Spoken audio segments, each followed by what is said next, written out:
Cette émission est une réalisation de TCBH, propulsée par Derry Télécom.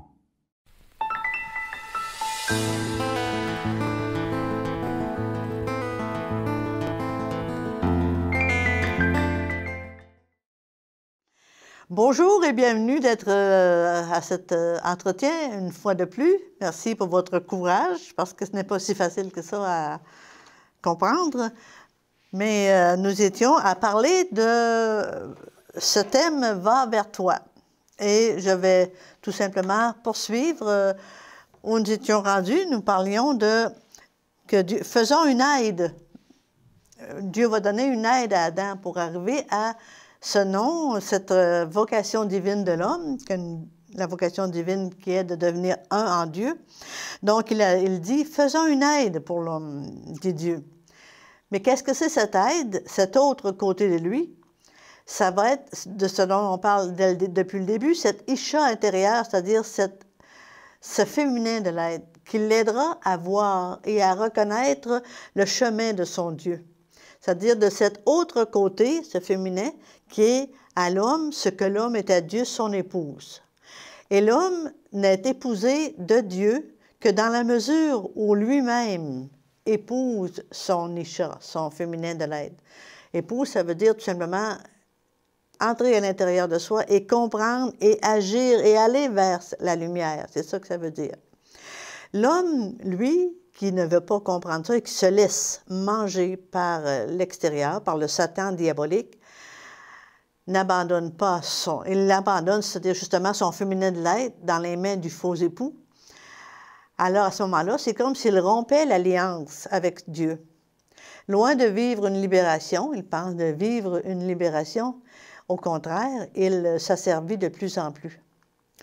Puis on voit ça dans le récit de la Genèse, quand Dieu dit à Abraham, « Tu mangeras ton pain à la sueur de tes narines jusqu'à ce que tu retournes vers ta isha, c'est-à-dire ton féminin de l'aide, dont tu t'es séparé. » Ce n'est pas une punition que Dieu, mais c'est simplement une parole pour montrer à Adam son chemin du retour vers Dieu. Vous voyez, pensez à ce moment-là à la parole de l'enfant prodigue. Quand l'enfant prodigue reçoit son héritage, il va le dépenser, mais à un moment donné, il se rend compte qu'il n'est pas bien dans ça et qu'il est avec les cochons. Il aimerait manger ce que ses animaux mangent, mais il ne peut même pas. Mais il dit, je devrais retourner chez mon père.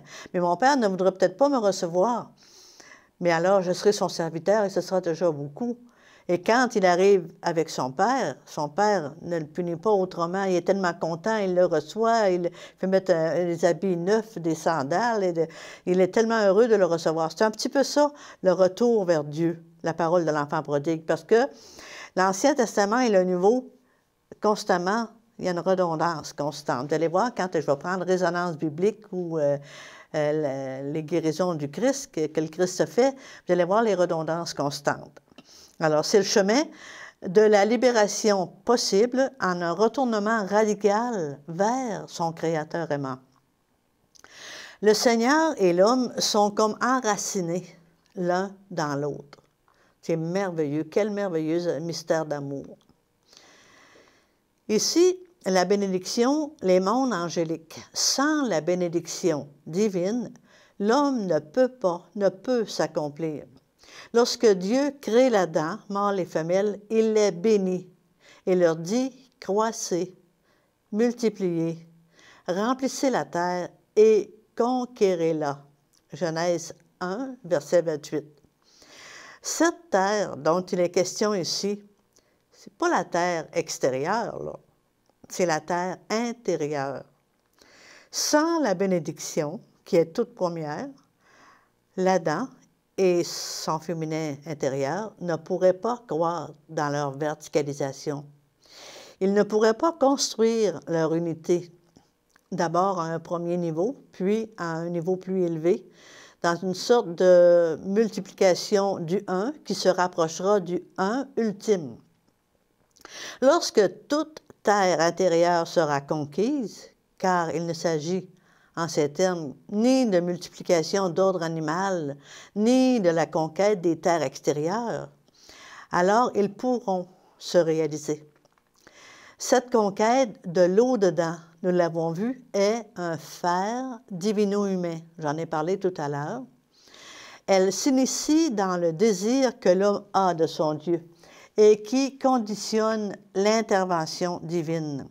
L'époux, respectant la liberté de l'épouse, mais elle est pré-initiée, si je puis dire, par la bénédiction divine, posée comme une couronne sur la tête de sa bien-aimée. C'est d'ailleurs cette image qu'évoque le psalmiste lorsqu'il chante la joie de David célébrant son Seigneur. Il va dire « Tu l'as précédé de bénédiction, d'accomplissement. Tu as mis sur sa tête une couronne d'or précieux. » Ces noces de tout homme avec son féminin intérieur, ça veut dire « va à l'intérieur, va vers toi », commencent et se vivent dans la matrice de feu. Sans la bénédiction divine, elle ne peut pas se vivre. Sortant des eaux du Jourdain et devant aller vers son baptême de feu, le Christ reçoit la bénédiction de son Père. Lorsque l'homme descend dans les eaux d'en bas, les eaux d'en haut s'ouvrent et Dieu descend vers lui. Aussitôt après, Jésus est amené par l'Esprit Saint au désert pour être éprouvé par le Satan. Dans Matthieu 4, verset 1. Embrasser les valeurs de son Dieu implique épreuve, retournement, mutation pour monter vers la lumière.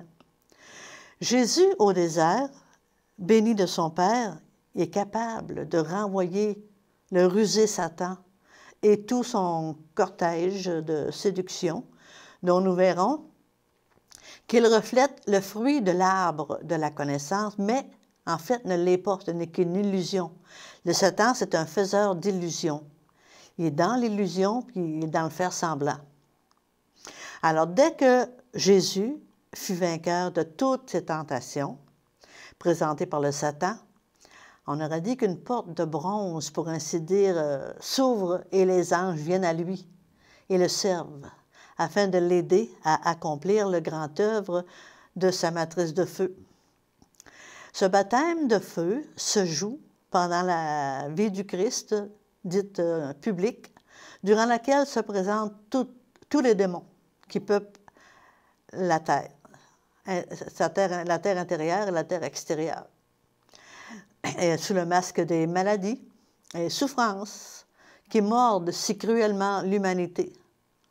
Intégrant ces démons et se forgeant son nom de Fils de l'homme, Jésus est introduit de palais en palais, intérieur à lui, à la mesure de la croissance royale.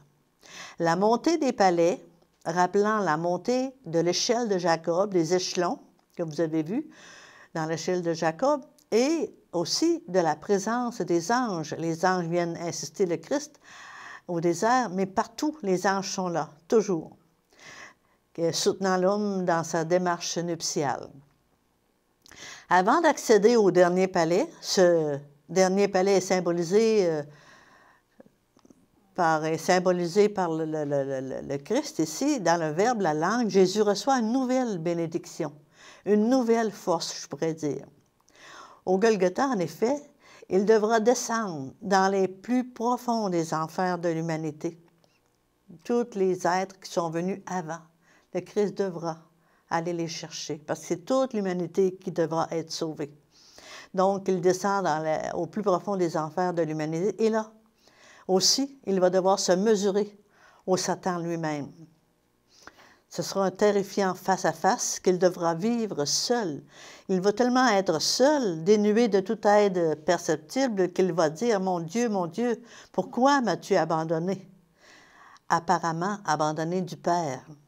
Aussi pour nous dire, en exemple, « N'ayez pas peur. » On pense qu'on est abandonné, mais notre Dieu est là. C'est ça l'ultime sabbat, cette présence, mais dans l'absence apparente. Mais présence magnifiée lorsque Jésus, peu de temps avant son ultime épreuve, il va conduire ses ses 3 disciples, Pierre, Jacques et Jean, à l'écart, sur une montagne, le mont Tabor. Puis il va montrer à quel point, qu'est-ce que c'est qu'on va devenir, parce qu'il veut donner une force à ses apôtres, car ce qu'il va subir va être difficile à accepter de la part de ses apôtres qui ne sont pas encore très forts dans leur foi. Alors les apôtres vont voir cette nuée lumineuse qui les couvre et celui il va entendre aussi « Voici mon fils bien-aimé », la même parole qu'on a entendue au baptême de Jésus. « Celui-ci est mon fils bien-aimé, en qui j'ai mis tout mon désir d'accomplissement. Écoutez-le. » Dans Matthieu, chapitre 17, versets 1 à 9. C'est les mêmes paroles qu'on a entendues au baptême de Jésus. Donc, c'est comme une ultime reconnaissance, une ultime bénédiction pour aller toujours de l'avant et continuer la montée vers la lumière. Car seule la force de l'amour rend capable de muter. Cette bénédiction dans notre monde d'exil invite les parents à bénir leurs enfants pour leur procurer tous ces bienfaits. La bénédiction est très importante. Vous savez, les parents avaient l'habitude de bénir au jour de l'an, bénir sa famille. Une bénédiction, c'est très important. Ça procure tous les bienfaits si on est vraiment sincère dans notre bénédiction. Ce geste vivifiera la marche que les enfants auront à faire plus tard vers son Seigneur. Toute bénédiction donnée par l'homme, c'est un petit peu comme l'icône de celle qu'il reçoit de son Dieu pour que lui-même atteigne à son Seigneur. On ne fait qu'un, hein, avec notre Dieu. Par Jésus, qui résiste aux tentations du vilain, il vient à ce moment-là comme nous tendre la main pour nous faire accéder à nos terres nouvelles, ontologiques. Et le monde angélique est toujours là pour voler à notre secours. Les anges sont toujours là, qui veillent sur nous, nuit et jour, pour nous amener à cette nouvelle sagesse. Nous avons besoin d'eux. Ils sont là. On dit que notre ange gardien est vraiment spécialisé pour nous amener à notre nom, ce « Je suis ». Dans l'arbre de Zéphiroth, vous vous souvenez, le schéma du corps ontologique intérieur, la sagesse est appelée, à ce moment-là, Père divin. Et l'intelligence, l'autre Zéphiroth, la Mère divine. Car à chaque terre surgissent intelligence, c'est-à-dire la connaissance, et sagesse d'une plus haute intensité. L'homme doit quitter père et mère, c'est-à-dire toute référence à telle sagesse et à telle intelligence qui était sienne avant, jusque-là. Et cela veut dire parfois jusqu'à accepter l'inconcevable, l'inacceptable, voire même l'inacceptable, pour pouvoir pénétrer l'autre côté de lui et épouser son féminin de l'être, son Isha, dont l'énergie qu'elle recèle délivrera une nouvelle information, une nouvelle sagesse. C'est ça que la transformation va se faire. Nos façons de voir vont différer. C'est dans ce sens qu'on dit qu'on va passer de la voir à l'être. Il ne faut pas attendre d'avoir la force pour faire ça, pour avoir la force de quitter et pour répondre à l'appel, car c'est justement dans le geste lui-même que la dynamique du verbe « quitter » va surgir soudainement. La force va venir avec le geste. L'homme et son être intérieur, son féminin intérieur, sont donc appelés à devenir chair une. Et il y a un très beau livre qui s'appelle « Rencontre avec la splendeur » de Marie Elia, qui explique justement ce cheminement de notre intériorité vers nos noces nuptiales. C'est tellement beau. Cet homme qui devient un avec son féminin intérieur et qui est couronné de son Dieu. Ça vaudrait la peine de le lire. Je vous donnerai l'information éventuellement. Alors ici, chair une, c'est une chair une, signifie information divine et connaissance totale, soit la connaissance du fruit de l'arbre que nous sommes. La chair est le principe que Dieu scelle au cœur de notre féminin, le féminin de l'homme. Elle est le noyau divin fondateur de tout être. Et on parle de la semence, en langue hébraïque, on dit le yod. La semence, c'est ça qui est le nom. La semence est en nous et elle est appelée à croître vers notre grande réalité. Dans le mystère de l'incarnation, le Christ, humainement et ontologiquement, s'est fait chair, c'est-à-dire lumière, information, pour nous montrer le chemin de la vraie vie. Par la force de l'Esprit Saint, nous descendrons dans les profondeurs de nos nuits de l'âme pour recevoir les informations nécessaires qui pourront transformer toute peau animale, c'est-à-dire tout notre inaccompli en lumière information. Et dans cette lumière, qu'on dit en langue hébraïque « or », dans cette lumière, nous retrouvons les anges. Ce sont eux, les anges, les messagers de Yahvé, qui appellent à entrer dans la dynamique de croissance de notre nom, du Yod. La voix des anges se manifeste dans des éléments qui nous sont parfois insolites, parfois même scandaleux par rapport à nos éthiques référentielles. Nous ne savons les nommer, on appelle ça des hasards, les chances. Oh, ça doit être une malchance, une épreuve, un prodige. Mais en réalité, il n'y a pas de hasard. Toutes ces étiquettes incarnent des lois qu'on ne sait pas définir, qu'on ne sait pas comment les définir, mais qui sont en fait des épiphanies du Verbe, des lumières pour nous démontrer le Verbe, dont les anges sont chargés de nous transmettre, pour nous conduire à notre devenir, le fruit de l'arbre de notre nom, propre à chacun, bien que participant avec tous du Saint-Nom Yahvé. Maintenant, on parle du bouclier devant l'épée. Il y a une lettre dans la langue hébraïque qui s'appelle le bouclier et qui représente le serpent. Et l'épée, l'épée c'est le Christ. Alors, le bouclier devant l'épée. Le fruit de l'arbre de la connaissance, Yahvé, ce fruit, ne serait pas « je suis » s'il n'était pas déjà là, en tout instant de notre historicité, comme arme de combat avec nos démons, dans la guerre sainte que nous lui livrons. Cette arme, c'est l'épée. L'épée court dans toute la Bible, du Premier au Second Testament, depuis celle qui, avec les chérubins, garde l'Orient du Jardin d'Éden, dans le livre de la Genèse, jusqu'à celle que le Christ nous met en main dans les Évangiles. Il va dire « Je ne suis pas venu apporter la paix, mais l'épée ». C'est elle qui va nous aider à enlever nos scories et à nous verticaliser. Alors, je ne suis pas venu apporter la paix, mais l'épée, dit-il, venant confirmer la nécessaire suppression de ce que nous appelons notre paix à nous, parce que le Christ dit « je ne vous donne ma paix, non pas la paix comme le monde la donne ». Alors, confirmer la nécessaire suppression de ce que nous appelons paix, qui en fait n'est que sommeil de l'âme, pour nous apporter sa paix à lui, qui est accomplissement de l'être, impliquant certainement une guerre sainte. À la fin de sa vie publique, Jésus se retire de l'histoire, parce qu'il ne faut pas se fier seulement à l'historicité, il faut dépasser.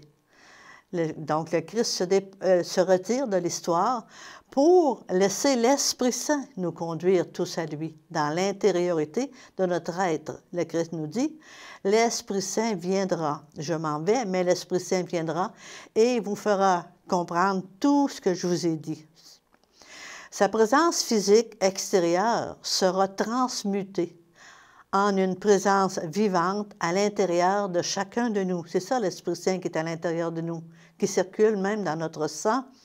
Il s'incarne en nous pour nous redonner ce que nous avions perdu par le Satan. Il quitte notre monde dans son être physique, ce Christ historique, mais demeure en nous par son esprit. Pourquoi? Pour continuer le grand œuvre, la naissance du Yod en nous, ce « Je suis éternel ». Je serai avec vous tous les jours jusqu'à la fin des temps. C'est pour ça que quand je vous disais, quand on dit le Notre Père, nous prions en fait intentionnellement pour tous les êtres depuis le début du monde jusqu'à la fin des temps. Il est notre Père. Et c'est la seule prière, d'ailleurs, que le Christ nous a donnée. Il est tellement en chacun de nous, cet esprit, que si nous blessons quelqu'un, nous le blessons lui-même. Ce que vous faites au plus petit d'entre les miens, c'est à moi que vous le faites. Alors, restez attachés à la seule personne historique du Christ, célébrant liturgiquement les mystères de sa vie et simplement pratiquer ses vertus, ça risque fort de nous laisser extérieurs à nous-mêmes, dans un état de bonne conscience, tout simplement. Ce serait comme une véritable illusion religieuse qui nous relie, ne nous relie guère à lui, en fait, car le Christ est Yahvé. Il l'a dit, avant qu'Abraham fût, je suis. Il est le je suis de l'accomplissement de notre être et le fruit de l'arbre de la connaissance. Il est donc l'épée qui nous amènera à notre éternité, qui transperce le temps et lui donne son sens, son véritable sens. Elle pénètre de son épée l'immanent et l'illumine. Cette épée est le feu qui embrase le buisson ardent de l'âme sans se consumer. Cette épée, elle se cache derrière les lettres qui construisent son nom, Yod He Vahe. Et vous voyez, dans cette lettre hébraïque, quand je donnerai l'entretien sur les lettres hébraïques, vous pourrez comprendre comment cette épée se cache derrière les lettres qui construisent son nom. L'épée, c'est le verbe qui conduit l'homme tout au long de son chemin d'accomplissement. L'homme est alors aidé des anges. Oui, l'homme est alors aidé des anges qui vont permettre cette espèce de... Je serai avec vous tous les jours jusqu'à la fin des temps, et il est tellement en chacun de nous, comme je vous disais, que si nous blessons quelqu'un, nous le blessons, lui.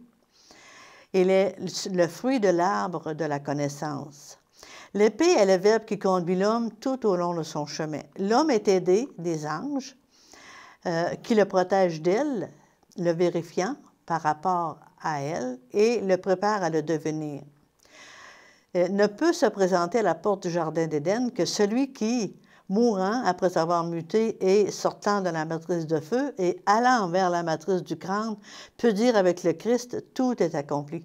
Si tout n'est pas accompli, il ne pourra pas passer au jardin d'Éden. Le Christ, s'incarnant en l'homme, assume le chemin de l'homme. Il est présent à tous les instants du temps historique. C'est sûr que ce chemin n'est pas de tout repos.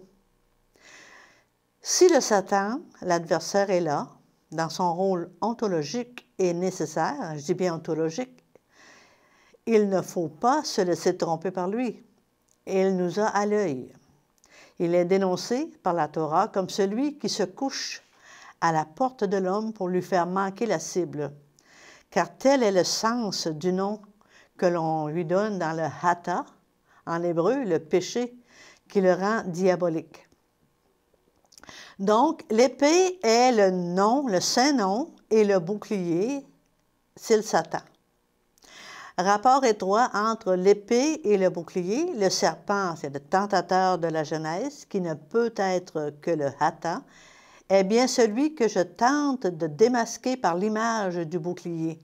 Ce bouclier qui se dresse devant l'épée, soit une barrière faite des animaux en langue hébraïque haït, même mot prononcé différemment, que le Satan a pour charge ontologique de présenter à l'homme pour qu'il en intègre l'énergie. Dans ce rôle de bouclier, le Satan doit vérifier l'homme, avec un grand H toujours, hein? Ça veut dire l'homme et la femme, lorsqu'à chaque étape de naissance à lui-même, une nouvelle intégration d'énergie s'est faite. Si tout n'est pas encore totalement accompli de cet homme, le Satan bouclier le protège de l'épée qui, en ce cas, le brûlerait. Il doit le renvoyer à lui-même pour qu'il continue sa formation vers sa semence, le Yod, afin qu'elle délivre une nouvelle information jusqu'à ce que tout soit accompli. À cette ultime étape, le bouclier s'efface devant l'épée que l'homme est devenu son nom. Mais le Satan jaloux ne joue pas son rôle d'adversaire. Il devient alors l'ennemi. le hata, le péché en hébreu. Le hata signifie le péché, ça veut dire le péché manquer la cible. Alors le Satan, au lieu de demeurer le vérificateur, devient alors le séducteur, l'illusionniste.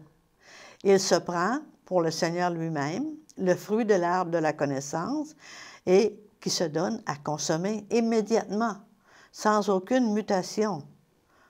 Alors la conquête du « je suis » est illusoirement acquise. Vous serez comme Elohim, dit le sapin faussaire.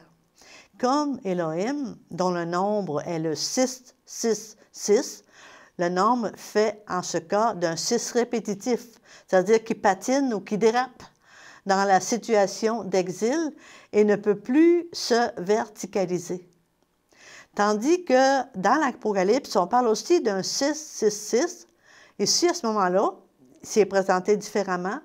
Et ça veut dire que c'est aussi un chiffre d'homme, un nombre d'hommes qui est fait du 6, multiplicateur verticalisant et conduisant vers une réalité de ressemblance à Dieu. Mais le Satan, jaloux de l'homme, essaie de l'en détourner. L'homme est sauvé par son Dieu et le fait muter en régression, non pas pour le punir, mais pour lui donner une autre chance de se reprendre et de refaire le chemin vers son accomplissement. Il est alors remis en situation de 6e jour, et ça, le 6 de l'Apocalypse, son Dieu lui montrera à nouveau le chemin vers sa Adama Isha, c'est-à-dire vers son féminin intérieur, dont il s'est séparé. Il va dire « Retourne-toi, car tu es poussière. » Et vers la poussière, c'est-à-dire que ce n'est plus la poussière dont on parle quand on dit on s'en va vers la poussière, vers la mort. Ici, cette poussière que l'on parle ici, c'est tout le riche potentiel intérieur qui va nous aider à nous reconstruire à nouveau. Alors, vers cette poussière potentielle intérieure, retourne-toi. C'est ça, va vers toi, vers ta semence, le iode. Alors, soit-on que l'homme, éprouvé par ce feu, ne se laissera pas embarquer par le séducteur, le hata, et deviendra ce joyau éternel dans les mains de son Seigneur. Nul ne peut aller au Père que par le Fils. Vous avez ça dans Jean 14, verset 6. Avant de quitter les siens, Jésus dit, « Il faut que je m'en aille, car si je ne m'en vais pas, le Consolateur, c'est-à-dire l'Esprit Saint, ne pourra pas venir vers vous. Et lui vous conduira dans toute la vérité. » Dans Jean 16, verset 7. Alors, révélant ainsi à ses disciples que c'est au cœur d'eux-mêmes qu'avec l'Esprit Saint, il se tient, c'est là qu'il doit être recherché. Polariser cette quête sur le seul Christ historique présente le grand danger d'en faire le jeu du hata, qui se trouve là, un autre moyen d'extraire l'homme de lui-même pour le conduire vers une cible extérieure à lui qui deviendra alors idole. C'est aussi le polariser sur un passé révolu, le faisant fuir l'instant, parce qu'on est appelé à vivre de plus en plus l'instant éternel. Donc, c'est un passé révolu, le faisant fuir l'instant, cette part de notre temps historique qui seul rejoint l'éternité, je suis, qui est le Christ. Or, l'homme ne peut rencontrer son Seigneur que dans l'instant et en lui-même. N'oublions pas que c'est le Christ en nous qui écrasera la tête diabolique de Hata, de Satan. Seul celui qui est devenu feu ne sera pas brûlé par le feu. Seul l'homme devenu Yod-Hé-Vaï peut pénétrer le Léviathan et écraser la tête diabolique, celle du Hata. Il pénétrera le Séraphin pour le détruire et ressusciter avec le Christ, son Christ glorieux. Alors, ce « va vers toi », la traduction au niveau littéral de ce passage biblique n'est pas exacte et porte à confusion. La façon qu'on a dit « quitte ta terre », mais c'était « va vers toi », ça veut dire « quitte ton enfantillage ». Selon la traduction qui nous est donnée « quitte ton pays », on devrait plutôt lire « va vers toi ». Lire le texte hébreu « leka » qu'au niveau littéral, niveau de premier degré, on perd tout le sens de l'appel de Dieu à Abraham, d'aller à la rencontre de lui-même, à la recherche de sa véritable identité dans la profondeur de son intériorité. Restant au niveau simplement historique du récit, on néglige à ce moment-là son côté ontologique, qui est révélé par la langue d'origine. C'est pour ça que c'est très important de lire la langue, ce livre-là dans la langue d'origine, parce qu'il y a eu tellement de versions. Ce Lek Leka donné par son Dieu à Abraham invite alors, dans la vraie symbolique, le patriarche à aller encore plus loin en lui-même pour découvrir sa semence, son yod, et que cette fois-ci, il donne à Dieu le fruit de son être. Ce va vers toi ne fut pas compris du traducteur qui ne put que se dérober, je dirais, dans une répétition. Le texte ne lui permettait pas, aussi, ne fut-il traduit sans plus, tout simplement au premier niveau de lecture. C'est-à-dire que c'est combien le Satan est rusé, combien il est rusé au cœur même de ceux qui sont sont censés nous enseigner. Il va même aller jusque-là pour faire dévier la traduction. Car ce va vers toi, cet ordre divin est fondamental et concerne notre évolution à tous. Car le vilain le sait, lui, et il fera tout, même tromper les traducteurs, pour nous faire dévier du chemin vers notre déification. Nous nous arrêtons ici et nous poursuivrons dans un prochain entretien. Merci.